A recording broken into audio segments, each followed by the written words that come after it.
दोस्तों, आज के इस वीडियो में हम आपको एक ऐसे खूबसूरत तोते के बारे में बताएंगे जो अपने बच्चों के साथ भेदभाव करते हैं और उन्हें मरने के लिए छोड़ देते हैं। इस दुनिया का चाहे कोई भी माँ बाप हो, वो कभी भी अपने बच्चों के साथ भेदभाव नहीं करते। जितना संभव हो सकता है अपने बच्चों के लिए वो संघर्ष करते हैं और कई बार तो त्याग भी करते हैं। ये बात सिर्फ इंसानों पर नहीं बल्कि पक्षियों पर भी लागू होती है।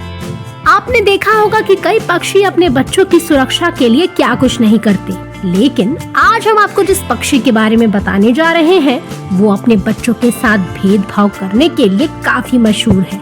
इतना ही नहीं, अपने कुछ बच्चों को ये पक्षी तो मरने के लिए भी छोड़ देते हैं। आइए जानते हैं कि आखिर ये पक्षी कौन है।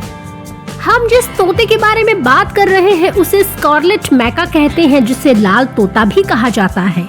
इसके पंख इंद्रधनुष के समान होते हैं, जो दिखने में तो बड़ा ही खूबसूरत और आकर्षक लगता है, लेकिन ये अपने बच्चों के साथ जिस तरह भेदभाव करता है उसे जानकर आप भी हैरान रह जाएंगे।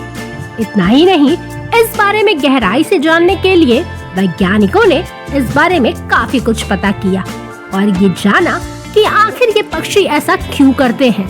ये पक्षी अपने बच्चों के साथ जो भेदभाव करते हैं वो उनके स्वभाव का एक क्रूर पहलू माना जाता है, लेकिन इसका मतलब ये बिल्कुल भी नहीं है कि ये अपने बच्चों को पसंद नहीं करते या फिर उनकी देखभाल नहीं कर सकते।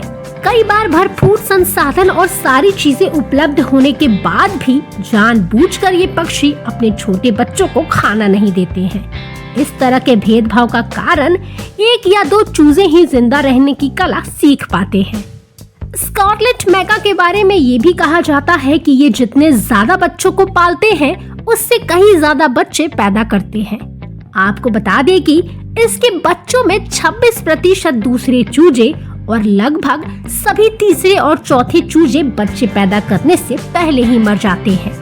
इस पक्षी का हर चूजा एक दिन नहीं निकलता, क्योंकि ये लंबी अवधि तक अंडे देते हैं। अंडे से बच्चों का अलग अलग दिन निकलना इस पक्षी के लिए भोजन संबंधी फैसलों पर असर डालता है। जो चूजा सबसे छोटा होता है उसकी देखभाल करना थोड़ा मुश्किल हो जाता है और यही उसके भूख से मरने का कारण बनता है। जब वैज्ञानिकों को इस बारे में पता चला तो उन्होंने इस समस्या से निपटने के लिए एक उपाय तैयार किया, जिससे चूजों के बीच होने वाले मौत के आंकड़े को कम किया जा सके।